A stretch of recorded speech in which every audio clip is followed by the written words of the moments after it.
Hola, hola, queridos amigos, hermanos. Qué alegría nuevamente estar con ustedes para compartir la palabra de Dios. Estamos en un estudio titulado El Gran Conflicto. Son 3 lecciones, ya estamos en la tercera lección que lleva por título La luz brilla en la oscuridad. Vamos entonces al estudio de la lección de esta semana, no sin antes saludar y agradecer a todos nuestros hermanos que forman parte de esta comunidad e invitar a aquellos que todavía no forman parte a suscribirse a este canal, a darle like a este video para que nuestra comunidad continúe creciendo, una comunidad de estudio de la palabra de Dios. Queridos amigos, recordemos también que siempre estamos compartiendo las preguntas claves de la lección de la escuela sabática. Usted puede acceder al Kahoot, puede responder las 5 preguntas claves y además puede usar las preguntas claves en la lección de la escuela sabática en su clase de escuela sabática. Así que estamos allí brindando todos estos recursos para que su escuela sabática sea cada vez mejor. El PowerPoint de esta presentación usted la encontrará también en la descripción de este video.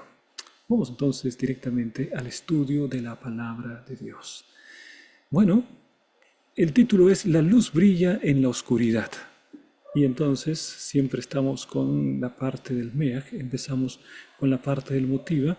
Y la lección de escuela sabática tiene como elemento central de estudio en esta oportunidad la verdad.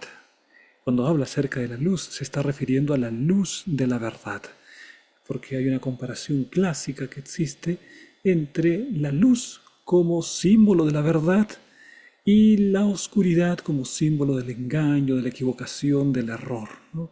En contraposición con la verdad. Vamos a ir entonces a examinar lo que significa la verdad. Hay un texto bíblico muy interesante en Juan capítulo 18, versículo 38. Es Jesús está frente a Pilato, el gobernador romano, y entonces en la conversación hay un momento en el que Jesús le habla acerca de la realidad de su reino y le habla acerca de la verdad. Y entonces Pilato le pregunta al Señor Jesús, ¿qué es la verdad? Esta pregunta trasciende, mis hermanos, el espacio bíblico, ha alcanzado a diferentes ramas como la ciencia, la propia filosofía. ¿Qué es la verdad? Ha habido muchas personas muy notables que han tratado de reflexionar acerca del significado de la verdad. Entonces vamos nosotros a visualizar así de una manera rápida, de una manera panorámica, cuáles son las concepciones de la verdad que se han dado en la historia de la filosofía. Veamos entonces, la primera concepción que encontramos es la verdad como correspondencia. En esta concepción de la verdad, esta verdad es una afirmación que una persona realiza, dice una declaración. Cuando lo que dice una persona, lo que piensa una persona, corresponde con la realidad, entonces se asume que esto es una verdad. Cuando corresponde con los hechos de la realidad externa, ¿no? Por ejemplo, esta persona afirma, hay 2 manzanas, una manzana verde y una manzana roja. Eso primero es una declaración.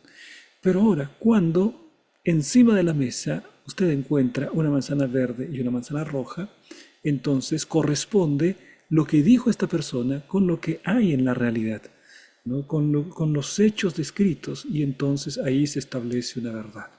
En cambio, si la persona hubiese continuado diciendo, hay una manzana verde y hay una manzana roja, y sin embargo usted no encuentra ninguna manzana, sino encuentra un plátano encima de la mesa, entonces no corresponde lo que dice la persona con la realidad, con los hechos que usted puede observar. Entonces podría decir que la persona no ha dicho una verdad.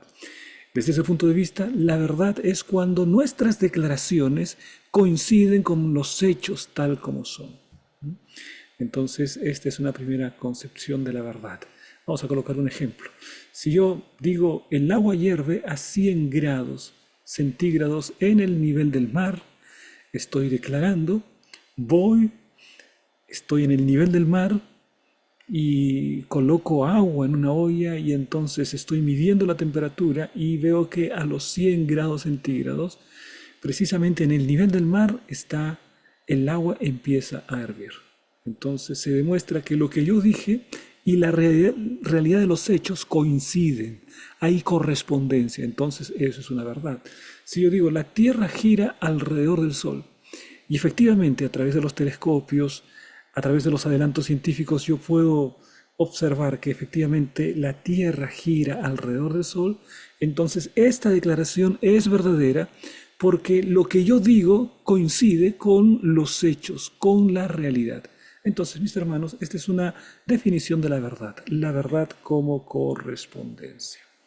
Vamos a ir a otra concepción de la verdad que también se ha dado en la historia de hombres filósofos famosos que han investigado acerca de diferentes áreas del conocimiento humano. La verdad como coherencia. ¿Qué significa esto? ¿Cuándo entendemos la verdad como coherencia? Bueno, cuando la verdad tiene, vamos a decir así, una coherencia interna. Es decir, hay un proceso de razonamiento válido. Eh, hay un conjunto de varias observaciones, ¿no? De varias preposiciones.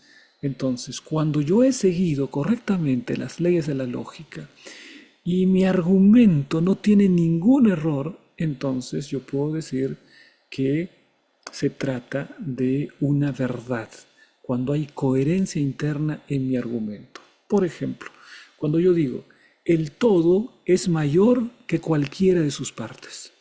Esta es una declaración así muy general, ¿no? El todo es mayor que cualquiera de sus partes.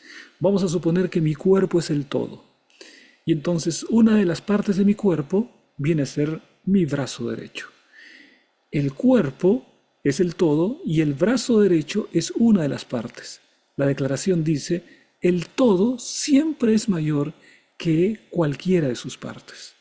Entonces yo digo, bueno, todo mi cuerpo definitivamente es mayor que mi brazo. Si yo contemplo mi brazo por solitario y lo comparo con todo mi cuerpo, entonces siempre el todo es mayor que cualquiera de sus partes, ¿no? Un edificio es mayor que cualquiera de los departamentos que tiene ese edificio, ¿no? Y así podemos dar una cantidad de ejemplos. Como hay coherencia, mi mente rápidamente dice, pero eso es verdad. Pero es verdad porque es coherente, porque es lógico. Vamos a decir otra declaración. Cuando yo digo A es mayor que B y B es mayor que C, por lo tanto A es mayor que C. Ahí hay una secuencia de dichos. A es mayor que B. Entonces vamos a colocar un ejemplo, ¿no? Por ejemplo, vamos a pensar que tenemos tres hermanos. Juan es mayor que María y María es mayor que Ana. Entonces, Juan es mayor que Ana. Es lógico, ¿no es verdad? Es lógico. Entonces, hay una coherencia interna en la estructura de las declaraciones que yo he mencionado y allí entonces se trata de una verdad. La verdad como coherencia entre las frases, entre los enunciados que estoy mencionando. Bueno, hay otra concepción acerca de la verdad. Veamos. La verdad como utilidad. Esto es el pragmatismo. ¿En qué consiste la verdad como utilidad? La verdad se vincula con la utilidad, con la eficacia de una creencia o afirmación en la práctica.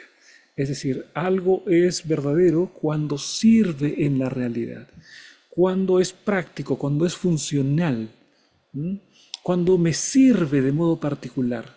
Si me sirve, entonces, por más que pueda de alguna manera perjudicar a otras personas, pero es válido para mí, entonces para mí esa es una verdad de utilidad. Vamos a colocar el siguiente ejemplo.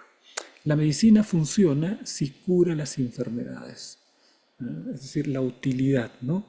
Esta es una declaración en la que la utilidad es la clave para determinar si algo es válido, si se trata de una verdad, lo que es utilitario, ¿no? Por ejemplo, si una teoría científica es enunciada y esa teoría es válida para poder predecir y controlar fenómenos naturales, esa teoría me sirve para poder cumplir con ese objetivo, entonces yo voy a decir esa teoría es verdadera.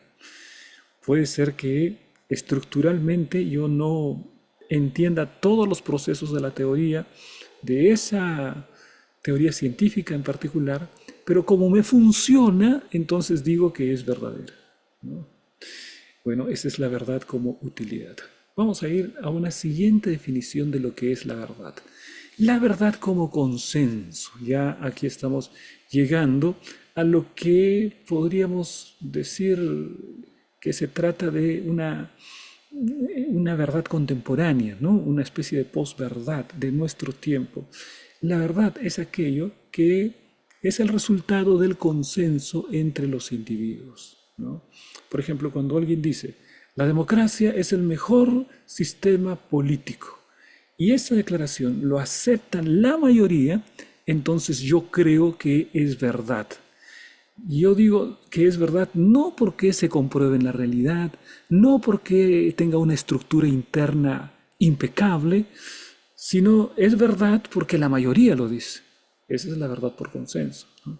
Por ejemplo, cuando alguien dice, esta obra de arte es hermosa porque la mayor cantidad de críticos dice que es hermosa. ¿Te das cuenta que se trata de una verdad por consenso?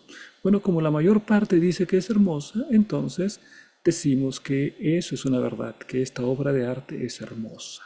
Se sujeta mucho a la opinión, ¿no? El consenso también puede estar equivocado, ¿no? Yo puedo hacer una votación y decir que la mayoría haya alcanzado el voto de 2 más 2 es 5. No porque la mayoría diga que 2 más 2 es 5, es que 2 más 2 va a dejar de ser 4, ¿no? La verdad por consenso es simplemente un abuso de la estadística, ¿no?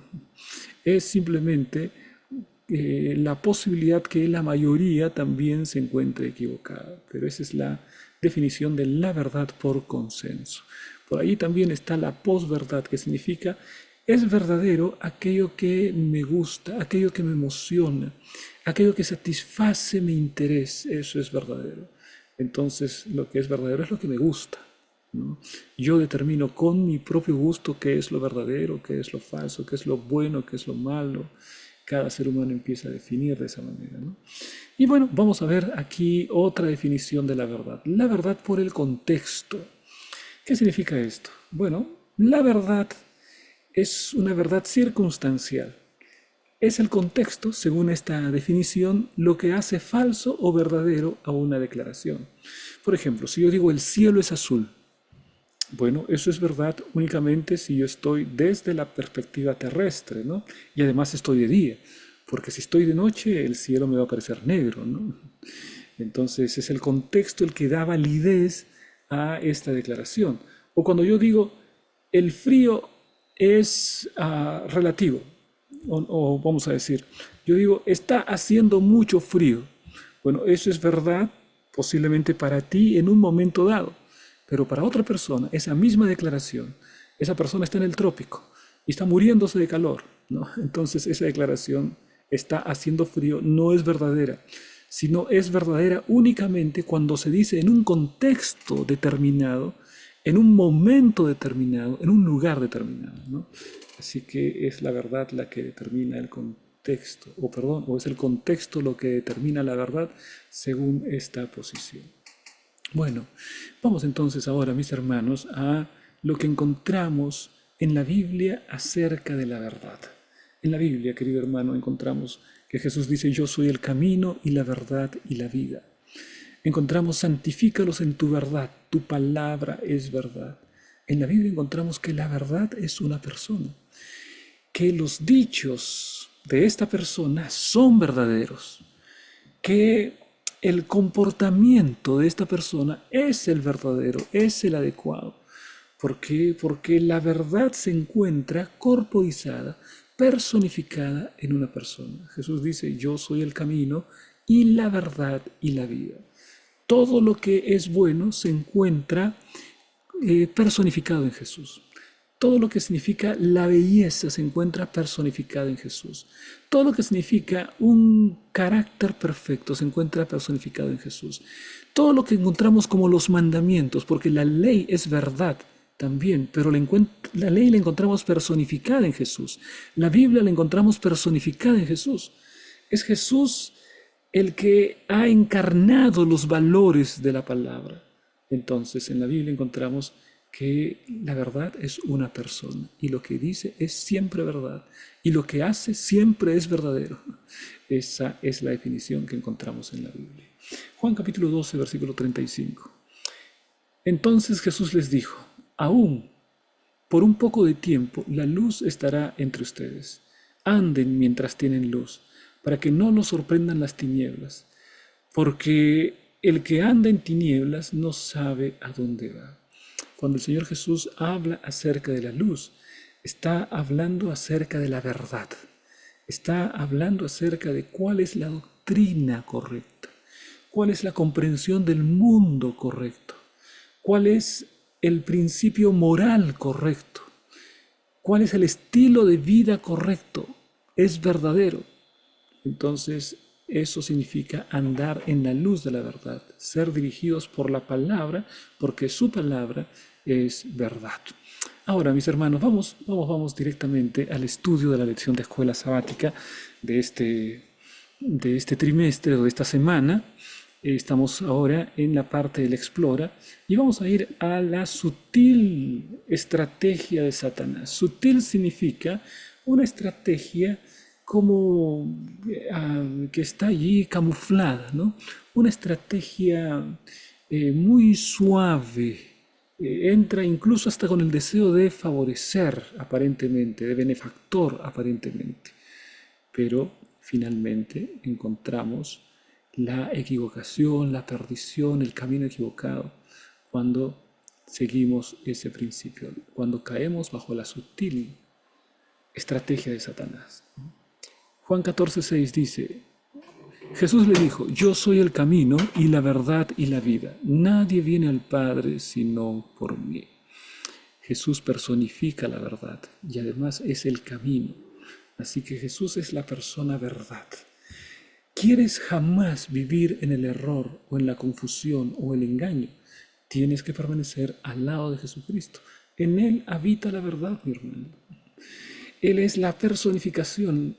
Él es la verdad corporizada, personificada. Mira Juan capítulo 8, versículo 44. En contraste, encontramos lo siguiente. Vosotros sois de vuestro padre el diablo, y los deseos de vuestro padre queréis hacer. Él ha sido homicida desde el principio, y no ha permanecido en la verdad, porque no hay verdad en él. Cuando habla mentira, de suyo habla porque es mentiroso y padre de mentira. Aquí encontramos, queridos hermanos, los dos grandes protagonistas del gran conflicto. Jesús que encarna la verdad y el diablo que encarna la mentira y que no permanece en la verdad. Mira, la característica es, él ha sido homicida desde el principio, es decir, es un transgresor, es un rebelde frente a la autoridad de Dios y no permanece en la verdad. No hay verdad en él. Jesús personifica la verdad y la Biblia dice que no hay verdad en Satanás. Y cuando habla mentira, habla de su propia naturaleza, habla conforme a su propia naturaleza porque es mentiroso y padre de mentira. Mi querido hermano, que tú y yo jamás podamos nada que ver con lo que es la mentira, porque la mentira proviene de Satanás, el diablo. Él es el autor, el inventor de la mentira. Proverbios 23:23. Compra la verdad y no la vendas, la sabiduría, la enseñanza y la inteligencia. Aquí está hablando acerca del valor de la verdad. Me hace recordar la parábola de Jesús del mercader. Ese mercader que vende todo lo que tiene porque encuentra una perla de mucho valor y la encuentra de oferta. Está en un excelente precio. Él sabe que comprando esa perla va a tener grandes ganancias. Entonces vende todo lo que tiene, porque es un empresario que arriesga y entonces vende todo lo que tiene y dice la palabra que va a comprar y adquiere la perla de gran precio. La perla de gran precio es la verdad que está encarnada en Jesucristo.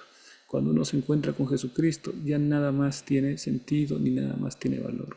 Millones y millones de personas luchan por la verdad. Son capaces de morir por la verdad. En cierta oportunidad le preguntaron a Bertrand Russell, un famoso filósofo ateo, le dijeron lo siguiente: ¿usted moriría por sus convicciones, por sus creencias? Bertrand Russell dice: de ninguna manera, podría estar equivocado. Bertrand Russell por lo menos tenía esa honestidad intelectual de decir que podría estar plenamente equivocado. No afirmaba con claridad. Bueno, en la palabra de Dios, mis hermanos, cuando vamos a la Biblia, Jesús afirma tajantemente: santifícalos en tu verdad, tu palabra es verdad. Puedes afirmarte en la palabra. No es tierra pantanosa, es roca sólida, no es arena movediza, es la roca sobre la cual puedes fundamentar tu vida, mi hermano. Así que ten confianza, sigue a Jesús, tómate de la mano de Jesús, sigue los mandamientos de Jesús, obedece su voz, síguelo a donde va. Él es la verdad. Y cuando nosotros llegamos a la presencia de Jesús, estamos conociendo a la verdad en persona. A la verdad. Vamos entonces a ver ahora la declaración que encontramos en la lección de escuela sabática. Lo que Jesús dice es verdad, porque Él es el autor de la verdad. La verdad procede del corazón de un Dios que todo lo sabe, todo lo ama y todo lo conoce. Él es el fundamento de la realidad y de toda verdad. Había un filósofo llamado René Descartes, y él se propuso dudar de todo con el propósito de encontrar alguna verdad de la cual no pueda dudar. Y entonces empezó dudando de todo. Y él pensaba de la siguiente manera: ¿será que el mundo que me rodea es real, es verdadero? El mundo que me rodea. Y para nosotros es evidente que hay un mundo que nos rodea que es real, ¿no? Yo lo puedo tocar, lo puedo ver, entonces es real. Pero Descartes dice: yo puedo dudar que el mundo es real. Cuando estoy dormido, el mundo que me rodea en mis sueños también es real, me parece que es real. Así que puede ser que este mundo que me está rodeando en este mismo momento, cuando estoy despierto, sea una ilusión, así como es el mundo de mis sueños, que también es una ilusión. A mí me parece cuando estoy durmiendo que mis sueños son reales. Así que no estoy tan seguro que la verdad exista. Duda de la realidad que lo rodea, ¿no? Bueno, el ser humano está dispuesto a dudar de todo.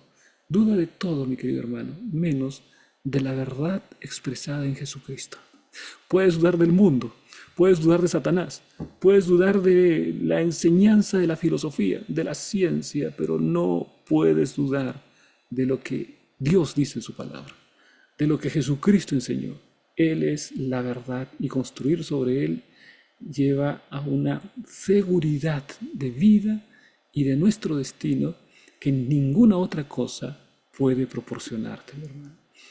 Vamos entonces para la siguiente parte, donde encontramos ahora una lección que lleva por título Lobos salvajes. Es impresionante este título, ¿no? ¿De qué habla esta lección de los lobos salvajes? Bueno, vamos a ver el contexto. Encontramos aquí el apóstol Pablo. Pablo estaba seguro que pasaría mucho tiempo antes de que volvería a ver a los hermanos de Éfeso. Y entonces él quiere despedirse de ellos y los llama: vengan a Mileto, les dice, ¿no? Hay una ciudad cercana a Éfeso que es Mileto. Vengan a Mileto que quiero conversar con ustedes. Y llegaron los líderes de Éfeso a la ciudad de Mileto y la historia está registrada en Hechos capítulo 20. Allí Pedro da un discurso y les dice: tienen que cuidar de la grey.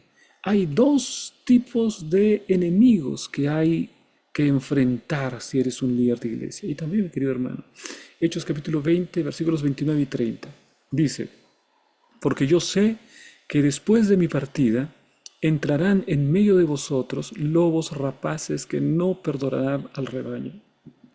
Y de vosotros mismos se levantarán hombres que hablen cosas perversas para arrastrar tras sí a los discípulos. Pablo, mi querido hermano, está hablando acerca de dos grandes peligros. Un peligro que es externo, es decir, entrarán en medio de vosotros lobos rapaces. Se trata de personas, de poderes, de influencias que vienen de fuera para poder dañar el rebaño. Oh, mi querido hermano, ¿cuántas veces ¿no? Vienen ataques fuera de la iglesia. ¿Cuántas veces vienen personas que señalan a la iglesia como que ya no es el cuerpo de Cristo? Son personas que vienen de fuera, ¿no? O cuántas veces el peligro, la persecución, la espada, son personas que vienen de fuera. En este caso, está hablando acerca de peligro externo. La iglesia enfrenta un peligro externo cuando hay persecución, cuando hay burla, cuando hay un contexto difícil. Son peligros externos que la iglesia tiene que enfrentar. Pero Pablo les advierte acerca de un peligro mayor que la persecución, mayor que la burla, un peligro mayor que una sociedad construida contra la palabra de Dios, peligros externos. ¿Cuál es este peligro? Los peligros internos. Mira lo que dice. Y de vosotros mismos se levantarán hombres que hablen cosas perversas para arrastrar tras sí a los discípulos. Está hablando a los líderes cristianos de Éfeso y les está advirtiendo, les está diciendo dentro de vosotros mismos.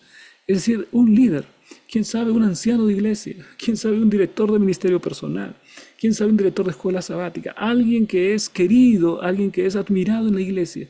De entre vosotros, dice allí, se levantarán hombres que hablarán cosas perversas. Estas cosas perversas son las herejías, las doctrinas contrarias, los falsos evangelios.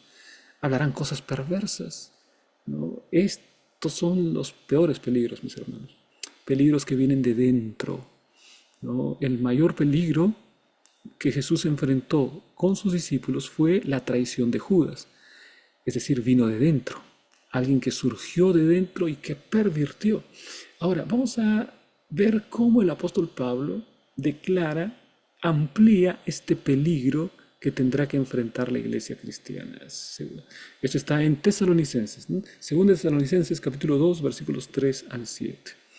Nadie os engañe en ninguna manera, porque no vendrá sin que antes venga la apostasía y se manifieste el hombre de pecado, el hijo de perdición, el cual se opone y se levanta contra todo lo que se llama Dios o es objeto de culto, tanto que se siente en el templo de Dios como Dios, haciéndose pasar por Dios. ¡Qué tremendo! ¿No os acordáis que cuando yo estaba todavía con vosotros os decía esto? Y ahora vosotros sabéis lo que lo detiene, a fin de que a su debido tiempo se manifieste, porque ya está en acción el misterio de la iniquidad. Solo que hay quien al presente lo detiene, hasta que él a su vez sea quitado de en medio. Mira, es una palabra profética. Pablo le está hablando a nuestros hermanos de Tesalónica y le hace una advertencia similar a la que hizo a nuestros hermanos de Éfeso. Bueno, en Tesalónica habían un grupo de hermanos sensacionalistas que decían: la venida de Cristo es ya, la venida de Cristo es ahora mismo, ¿no? Y entonces el apóstol Pablo les empieza a explicar y les dice: Cristo va a venir, eso es una certeza, pero no hagan sensacionalismo con eso, ¿no? No os engañe nadie en ninguna manera, porque antes de la venida de Cristo, primero tiene que venir la apostasía. Pablo sabía muy bien las profecías. Pablo sabía que el cuerno pequeño tenía que hacer su obra. Pablo sabía que Babilonia, que más adelante para él, porque él todavía escribe esa carta antes del Apocalipsis, es el símbolo de la decadencia, de la perversión del Evangelio que haría Babilonia, que es un movimiento que nace del interior de la iglesia cristiana, nace del cristianismo, ¿no? Dice allí: se manifiesta el hombre de pecado, el hijo de perdición. Sabes que el hijo de perdición en la palabra, el hombre de pecado, es Judas. Y Judas era uno de los 12. Aquí Jesús, o el apóstol Pablo, por inspiración, está diciendo que habrá una apostasía que nacerá del propio cristianismo. Satanás perseguirá, Satanás destruirá, enviará a los cristianos al martirio, pero con la persecución no logrará mucho. Por el contrario, el pueblo de Dios crecerá, y así fue en la historia, ¿no? El pueblo de Dios creció en medio de la persecución. ¿Sabes cuándo Satanás tuvo éxito realmente? Cuando del interior de la iglesia empezó un movimiento de apostasía. Querido hermano, los peligros más grandes no son los peligros externos, son los peligros internos. En tu hogar también, ¿no? Los peligros más grandes para tu familia no son los peligros externos. Los peligros más grandes están dentro de casa. Falta de comunicación, las peleas entre el esposo y la esposa, la, el resentimiento, el odio, ¿no? Las cosas que uno no puede perdonar. Son todas cosas que están dentro de nosotros. Tu mayor enemigo está dentro de ti, mi querido hermano.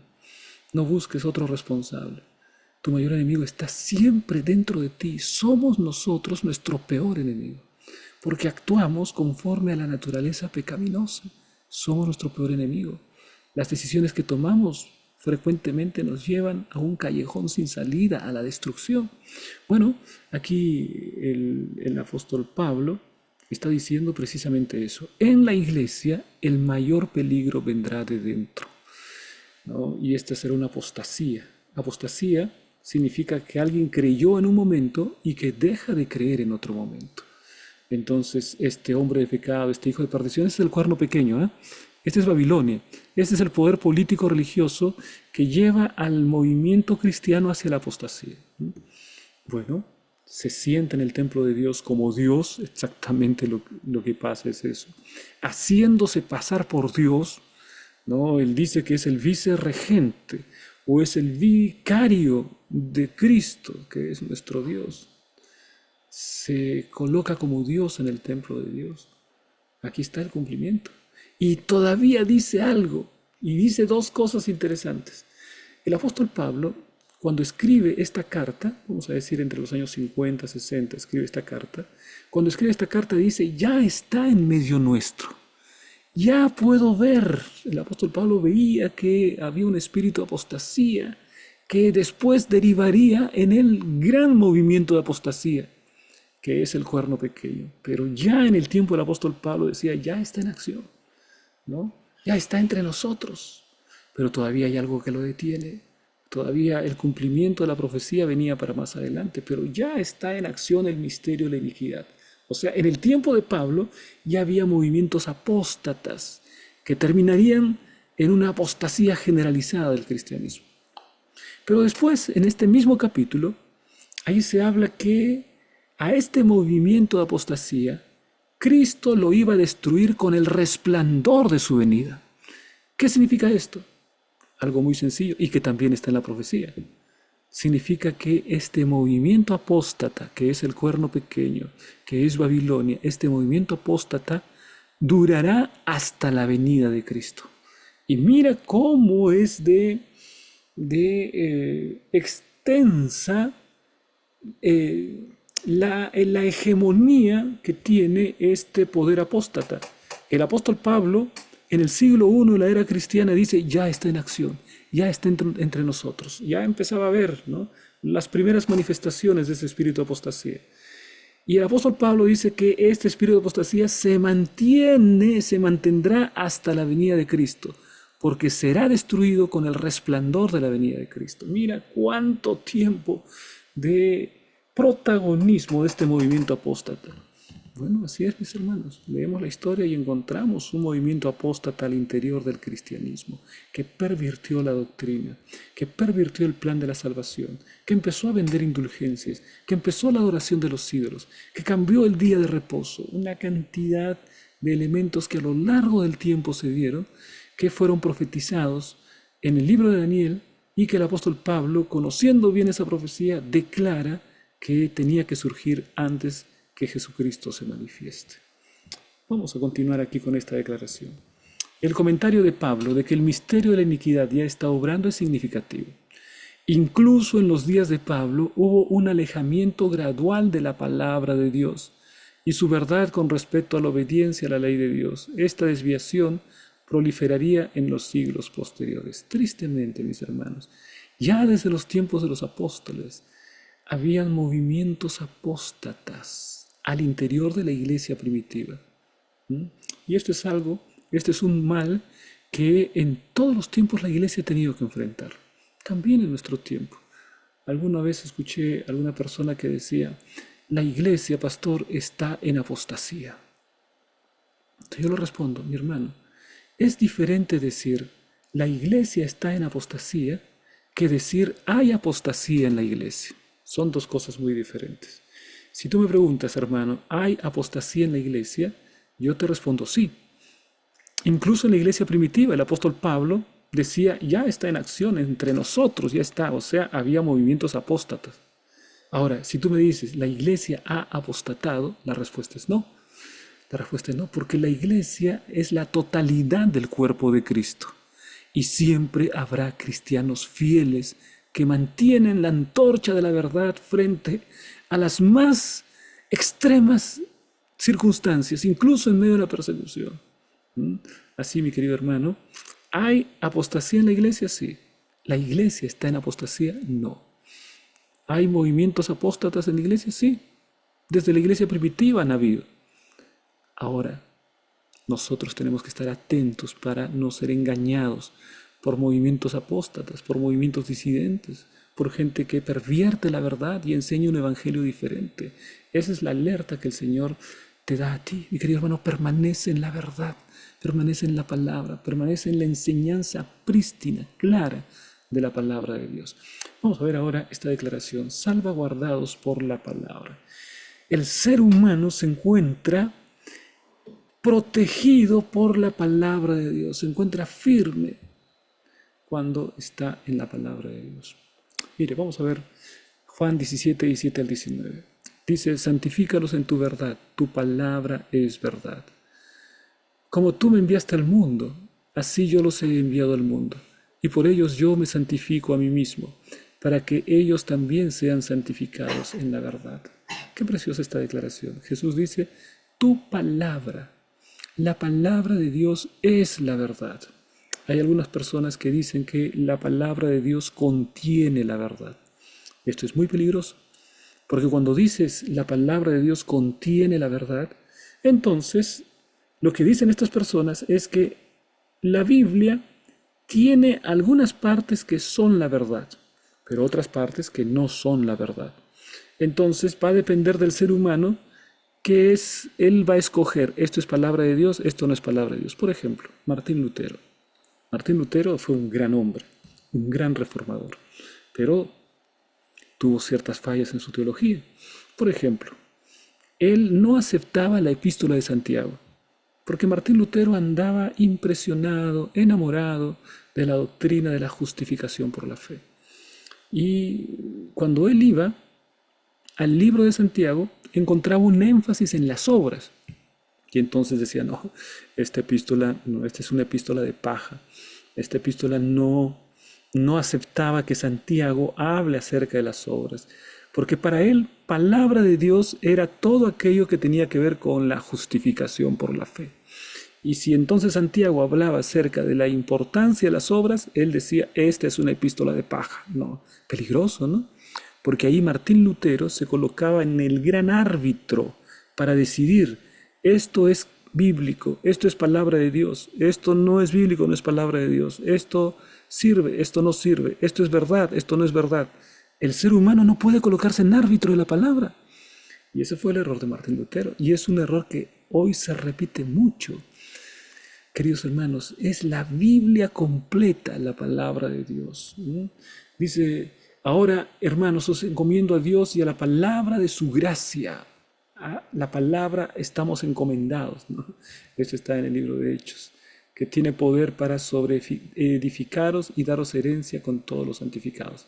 La palabra de la gracia es la palabra de Dios. Y esa palabra tiene poder para sobreedificaros. Bueno, estamos edificados, está diciendo, para poder construir, seguir creciendo espiritualmente. No solamente un primer piso, sino un segundo, un tercero, un edificio notable. Eso es el crecimiento espiritual que el Señor quiere para ti. Y daros herencia con todos los santificados, es decir, la vida eterna con Cristo Jesús. Segundo Timoteo 3:16, toda la escritura es inspirada por Dios, es toda la escritura. Ahora uno puede decir, pastor, pero cuando Pablo escribió solamente existía el Antiguo Testamento, así que cuando él dice toda escritura, se está refiriendo solo al Antiguo Testamento. Y yo te digo, tienes razón. Cuando Pablo escribe esto, solo la escritura era el Antiguo Testamento. Pero hay algo interesante, si no te acuerdas. El apóstol Pedro hace un comentario acerca de los escritos de Pablo.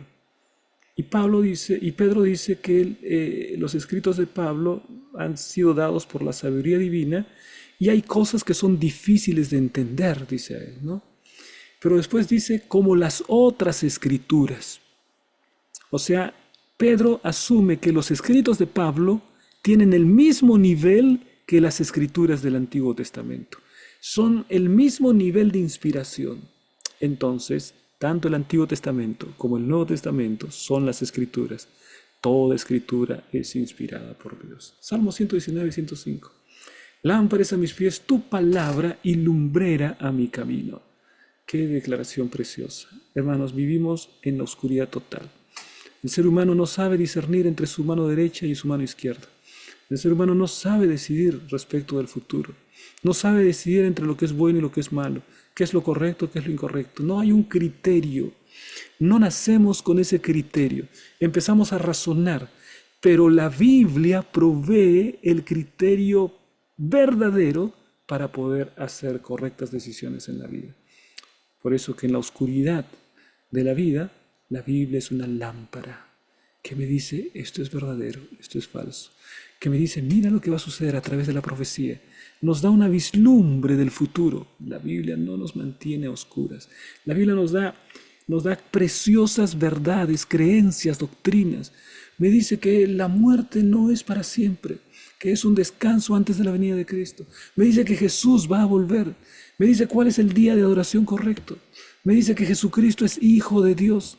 La Biblia me dice que Dios eliminará el mal de este mundo. Todo eso es verdad y eso ilumina nuestra mente. Aférrate, mi querido hermano, a esa verdad preciosa que encuentras en la palabra de Dios. Salmo 119, 160. La suma de tu palabra es verdad. Todo lo que está allí, la doctrina, la profecía, la descripción de Jesucristo, los testimonios de los apóstoles, los testimonios de los profetas son verdaderos. La suma de tu palabra es verdad y eterno es todo juicio de tu justicia. Qué declaración tremenda, ¿eh? Todo es verdad en la palabra de Dios. Tenemos que ir y recurrir y saber interpretar y usar reglas de interpretación que están en consonancia con la propia palabra de Dios, ¿no? Esa es la manera como interpretar la Biblia, que es la palabra de Dios. Mire, mi hermano. Por lo tanto, debemos luchar contra todos y cada uno de los intentos de socavar su autoridad o inspiración. Incluso contra quienes, si bien profesan un gran amor por la Biblia, la ponen en duda, aunque sea sutilmente, lamentablemente, sobre todo mediante las incursiones del pensamiento moderno. Vivimos en un tiempo en que las personas creen que dudar de la palabra de Dios es un signo de inteligencia, es un signo de racionalismo, ¿no? De la luz de la razón. Entonces, si yo dudo de la palabra de Dios, parezco más inteligente frente a la vista de la gente, ¿no? Si yo dudo de la palabra de Dios, soy un intelectual. No soy un cándido, no soy ingenuo. Si yo creo como dice la Biblia, entonces debo ser un ingenuo, debo ser un cándido, una persona que se deja guiar por otros, un borrego que no tiene un criterio propio. No, mi querido hermano, no. Muchas veces aquellos que se creen grandes libres pensadores, lo único que hacen es repetir las presuposiciones que ya otros hicieron, ¿no? Las falsas presuposiciones, los falsos conceptos, las falsas doctrinas que otros ya dijeron. Y tú repites como novedoso algo que ya muchas personas han dicho a lo largo de la historia. No, para ser un verdadero libre pensador, primero tienes que ser libre. Y para ser libre, primero tienes que conocer la verdad. Dice la palabra, y conoceréis la verdad, y la verdad os hará libres. Y si eres libre, vas a ser un pensador libre, real, porque estás libre de las cadenas, de los preconceptos, de las falsedades de la sociedad y estás completamente libre para poder acceder a la palabra de Dios y beber de la profunda sabiduría de la palabra de Dios, que es la verdad. Vamos a ir más adelante. El razonamiento humano al margen de las escrituras, un peligro. Razonamiento humano al margen de las escrituras. Vamos a ver. Mira lo que dice la palabra, Proverbios capítulo 16, versículo 25. Hay camino que parece derecho al hombre, pero su fin es camino de muerte. Es decir, no nos equivoquemos, no te equivoques, por favor. Tu razonamiento no es suficiente para poder discernir claramente las decisiones que tienes que tomar en la vida. Tu discernimiento es bueno. Oh, qué tremenda es la razón humana para las matemáticas, para la física, para la astronomía, para... Hay muchas cosas en que la razón humana es sorprendente y es maravillosa, ¿no? Pero para hacer decisiones de vida eterna, solo la palabra de Dios. Para hacer las decisiones trascendentales de nuestra vida, solo la palabra de Dios. Por favor, mi querido hermano, no confíes en tu débil razón humana.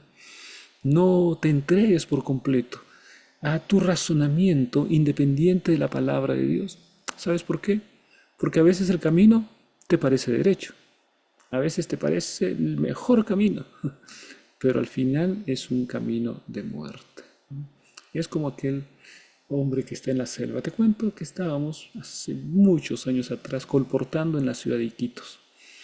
Y entonces teníamos nuestros colegas y un día salimos a hacer un paseo en la laguna de Quistococha, me parece que es el nombre. A ver, mis hermanos de Iquitos me confirman el nombre de esa laguna.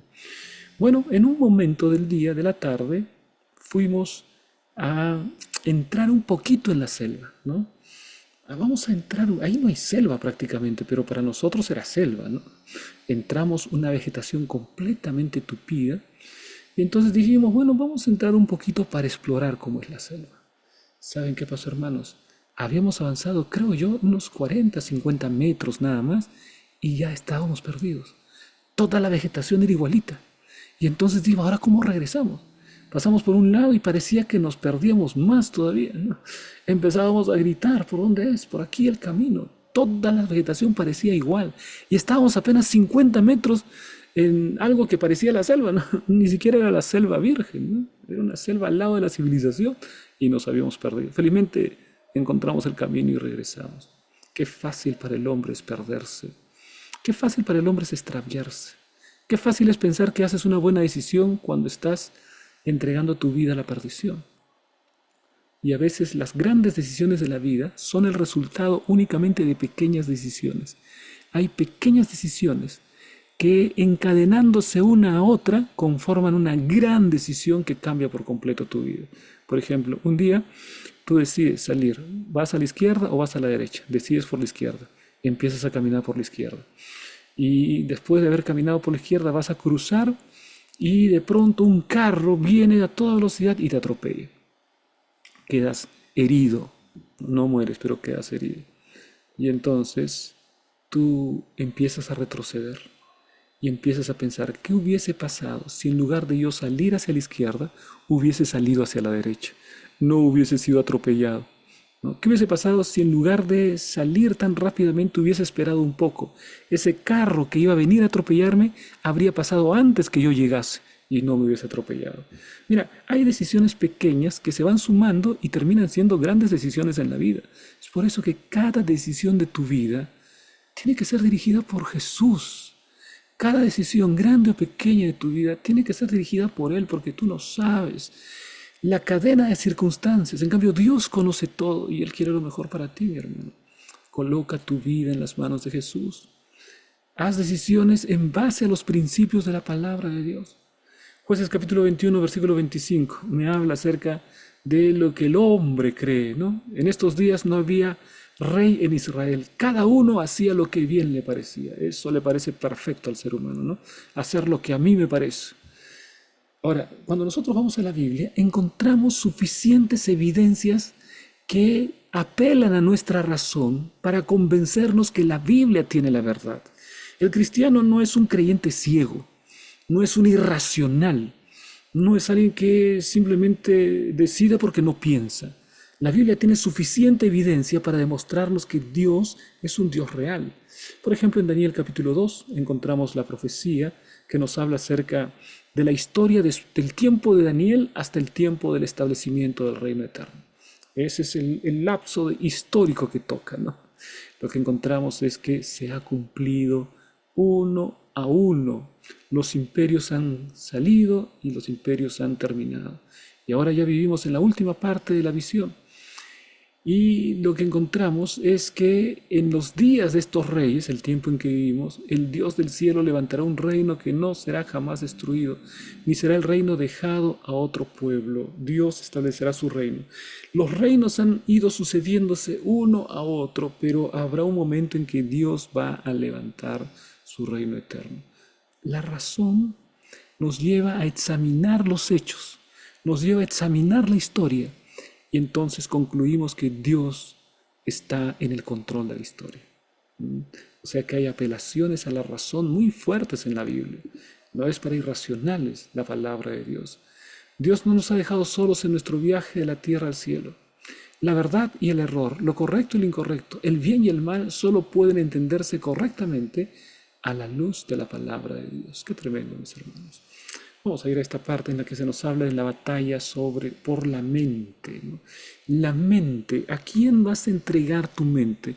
El Señor te invita, dame, hijo mío, tu corazón. La mente en la Biblia es el corazón. La mente es el corazón. En la mente está nuestra voluntad, nuestros pensamientos, nuestros sentimientos, nuestro razonamiento, todo está en la mente. Y el Señor me dice, dame tu mente, dame tu corazón. En cambio, Satanás no te pide dame tu mente. Satanás captura tu mente con estrategias engañosas. 2 Corintios 4, 4 y 4 dice lo siguiente. Pero si nuestro evangelio está aún encubierto, entre los que se pierden está encubierto, en los cuales el Dios de este siglo, Satanás, cegó el entendimiento de los incrédulos. Satanás ciega el entendimiento, para que no les resplandezca la luz del Evangelio de la gloria de Dios, el cual es la imagen de Dios. Es decir, Satanás ciega el entendimiento. No, ahí está la evidencia bíblica, ahí están los testimonios de los creyentes, ahí están las verdades de la palabra de Dios claramente establecidas, pero Satanás coloca ceguera en el corazón, en la mente de las personas para que no entiendan la palabra de Dios. Pero la Biblia demuestra que Dios presentó a Jesucristo y Jesucristo es la verdad. Mira, Juan 1, 4 y 5. En él estaba la vida y la vida era la luz de los hombres. La luz en las tinieblas resplandece y las tinieblas no prevalecieron contra ella. Aquí se habla acerca de una verdad física. La luz resplandece en las tinieblas. La luz hace retroceder las tinieblas. De la misma manera, Jesús es la luz y vino a este mundo para hacer retroceder el mundo de las tinieblas. Satanás y sus huestes retroceden frente a la presencia de la luz verdadera que es Jesús. Juan 1:9, aquella luz verdadera que alumbra a todo hombre venía a este mundo. Jesús es la luz verdadera. Juan capítulo 1, versículo 14. Y aquel verbo fue hecho carne y habitó entre nosotros, y vimos su gloria, gloria como del unigénito del Padre, lleno de gracia y de verdad. La gloria que vemos es la gloria de la gracia, es decir, del carácter precioso, maravilloso de Jesús y de verdad. Es decir, el Señor es la corporización de la verdad. La verdad se hizo carne en Jesucristo nuestro Señor. La falta de conocimiento por parte de los que se pierden no se debe a que no tienen capacidad de saber. Es porque no quieren saber. Muchos han tenido todas las oportunidades de conocer la verdad, pero prefirieron no caer, no creer, y Satanás les cegó los ojos. El reino de Satanás es un reino de oscuridad. Satanás brilla en medio de la oscuridad, ¿no? Él es el reino de la oscuridad. Él brilla, vamos a decir así, de un modo engañoso, como ángel de luz para brindar un camino engañoso. Es una luz falsa, es una luz que no se compara con la luz de Cristo. La luz de Cristo es mayor. La luz de Satanás es una linterna, es una antorcha, es una luz pequeñita para engañar, para distraer, y la gente va detrás de esa luz pequeña. La luz de Cristo es la luz del sol. Jesús es el sol de justicia. Eso encontramos en la palabra. Vamos, mis hermanos, aquí a la última parte, donde hablaremos acerca de la plica. ¿Cuáles son nuestras mayores salvaguardas contra la mala interpretación de la palabra de Dios? Primero, depender del Espíritu Santo. Estudiar la Biblia con oración, no depender de tu propio razonamiento, porque el razonamiento puede ser cegado por Satanás. Entonces no dependas de tu propio razonamiento. Coloca tus pensamientos fuera, coloca tus presuposiciones, tus prejuicios afuera y dile, Señor, guíame a través de tu Santo Espíritu en el estudio de tu palabra. Y el Señor te va a guiar porque esa es su promesa. Esa es la manera de poder estar libres, protegidos contra los engaños de Satanás. Satanás todo lo que quiere es separarnos de la Biblia, porque cuando nos separamos de la palabra, estamos a oscuras y entonces somos vulnerables y Él destruye nuestra vida. No te separes de la palabra de Dios. Vamos, mis hermanos, a la parte del CREA, donde están las preguntas claves. Una vez más, hacemos nuestra invitación para que cada uno de ustedes pueda entrar en las preguntas claves de la lección de escuela sabática y responderlas y afirmar así su conocimiento de la lección. Y si desea también compartirla con los miembros de su escuela sabática. De esta manera, mis hermanos, llegamos al final, solamente para hacerles recordar quiénes son los que destacaron la vez pasada. Está Miguel, Ángel, felicitaciones, Valentín y Arturo. Es una tríada de varones, ¿no? Por lo general siempre teníamos alguna dama en el trío, en el podium de nuestras preguntas claves. Felicitaciones a nuestros hermanos por su participación. Saludos a todos los que nos escriben. Gracias por sus palabras, tanto en YouTube como Facebook. De esta manera, mis hermanos, llegamos a la parte final del estudio de la palabra de Dios. Les envío un gran abrazo. Les pido que compartan este estudio y que también en la parte final, si usted llegó a la parte final, escriba esta frase: no me apartaré de la palabra de Dios. Es la frase final para terminar nuestro estudio. Un gran abrazo. Que Dios te bendiga.